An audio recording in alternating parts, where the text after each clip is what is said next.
The state of travel for business. Welcome back to Techstination. I'm Fred Fishkin. Joining us from the Global Rescue Companies is CEO Dan Richards. Hi, Dan. Hi, Fred.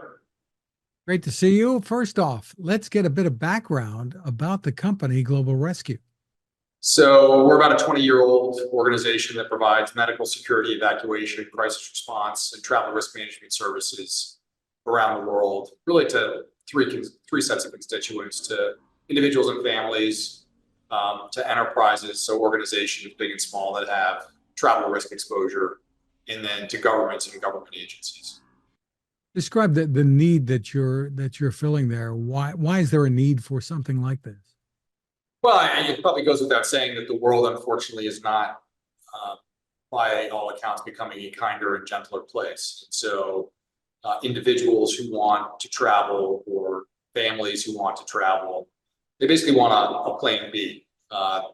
We're like the red button you push. We sell a membership to the consumer where if you have a medical or security emergency anywhere in the world, we'll deploy medical personnel, paramedics, nurses, doctors, or on the security side, mostly former military, special operations personnel, to pull you out of wherever it is that you are, get you the care that you need, get you to safety, and ultimately to get you home. There's also a need for enterprises to take care of their personnel and manage the risk that confronts those personnel when they travel, primarily for business purposes around the world. So there's this duty of care that organizations have to their employees, and we help them fill that need.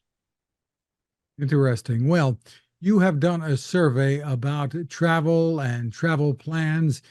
Tell us about some of the findings and what we're looking at here. We all know about the huge disruption that the pandemic caused. Yeah, we typically do several surveys a year, and our most recent one came out here at the end of August.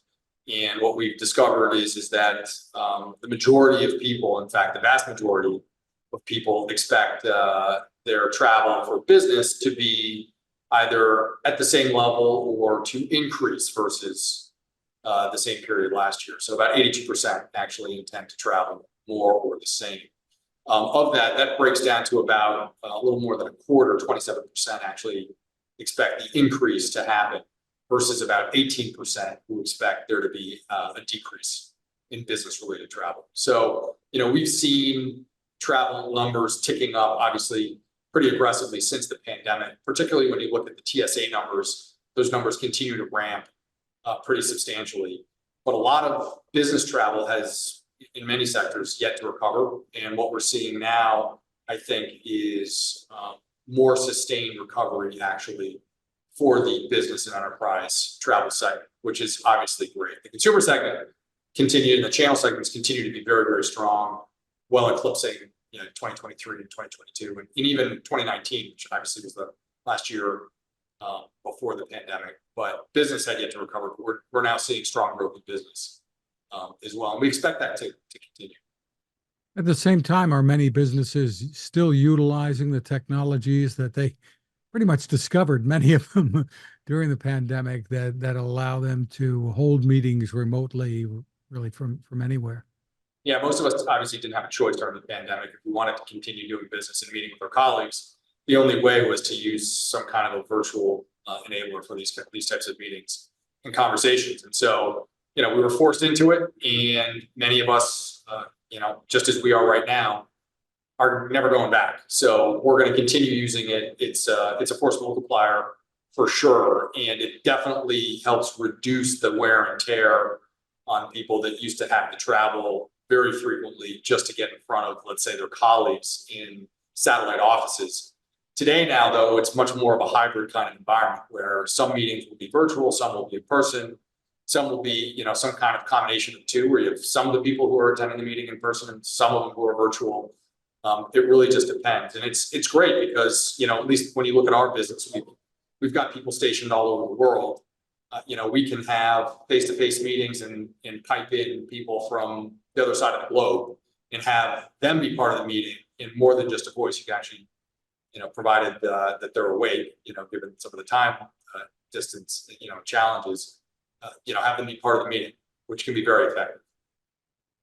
And the companies can be more selective as to when they should spend the money and the effort to That's for sure. physically And do you something.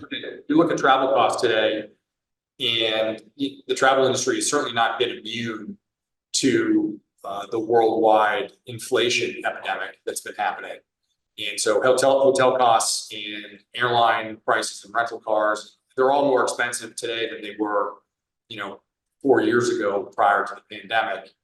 Unfortunately, those costs continue to go up. Some markets have seen some decreases, but a lot of these markets are still very expensive. In fact, when you look at airline tickets, some of the airline tickets out there for coach class seating is comparable to what business class seating was prior to the inflationary period that we've entered. So costs are not our friend, and businesses do not want to go back to the old days where their travel and expense budgets were as high as they were, and so they're using these other mechanisms to help bring them down. Now, that said, there's certainly instances where there's no substitute for being with another human being in the same